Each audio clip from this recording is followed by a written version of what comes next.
ಶಿವರಾತ್ರಿಯ ದಿನ ಶಿವನಿಗೆ ಅಭಿಷೇಕ ಮಾಡುವಂಥದ್ದು ತುಂಬಾ ಮಹತ್ವ ಫಲಗಳನ್ನು ತಂದುಕೊಡುತ್ತೆ.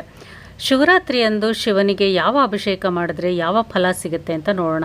ಜಲಾಭಿಷೇಕ ಇಷ್ಟಾರ್ಥ ಸಿದ್ಧಿ, ತುಪ್ಪದ ಅಭಿಷೇಕ ಮೋಕ್ಷ ಪ್ರಾಪ್ತಿ, ಪಂಚಗವ್ಯಂ ಅಭಿಷೇಕ ಎಲ್ಲ ಪಾಪಗಳಿಂದ ಮುಕ್ತಿ, ಮೊಸರಿನ ಅಭಿಷೇಕ ಸಂತಾನ ಭಾಗ್ಯ ಮಕ್ಕಳ ಆರೋಗ್ಯ, ಜೇನುತುಪ್ಪ ಅಭಿಷೇಕ ಜ್ಞಾನ ವೃದ್ಧಿ, ಅಕ್ಕಿ ಹಿಟ್ಟಿನ ಅಭಿಷೇಕ ಸಾಲದಿಂದ ವಿಮುಕ್ತಿ, ಹಾಲಿನ ಅಭಿಷೇಕ ದೀರ್ಘಾಯುಷ್ಯ, ಕಬ್ಬಿನ ರಸದ ಅಭಿಷೇಕ ಶತ್ರುನಾಶ ಆರೋಗ್ಯ ವೃದ್ಧಿ, ಗಂಗಾಜಲ ಅಭಿಷೇಕ ಶಾಂತಿ ನೆಮ್ಮದಿ, ಪಂಚಾಮೃತ ಅಭಿಷೇಕ ಉತ್ತಮ ಆರೋಗ್ಯ, ಶ್ರೀಗಂಧದ ಅಭಿಷೇಕ ಲಕ್ಷ್ಮೀ ಕೃಪೆ, ಅನ್ನಾಭಿಷೇಕ ಸಂಪತ್ತು ವೃದ್ಧಿ, ನಿಂಬೆ ರಸದ ಅಭಿಷೇಕ ಕಾಯಿಲೆಗಳಿಂದ ಗುಣಮುಖ.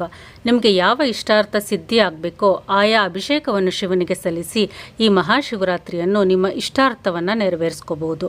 ಯಾವ ಪೂಜೆ ಪುನಸ್ಕಾರ ಏನು ಮಾಡದೇ ಇದ್ರೂ ಪರವಾಗಿಲ್ಲ, ಶಿವನಿಗೆ ಸರಳವಾಗಿ ಒಂದು ಅಭಿಷೇಕವನ್ನು ಮಾಡಿ ಪೂಜೆ ಸಲ್ಲಿಸಿದ್ರೆ ಸಕಲ ಪಾಪಗಳ ನಿವಾರಣೆ ಆಗುತ್ತೆ. ಅವನ ಅನುಗ್ರಹಕ್ಕೆ ಪಾತ್ರರಾಗ್ತೀರಾ.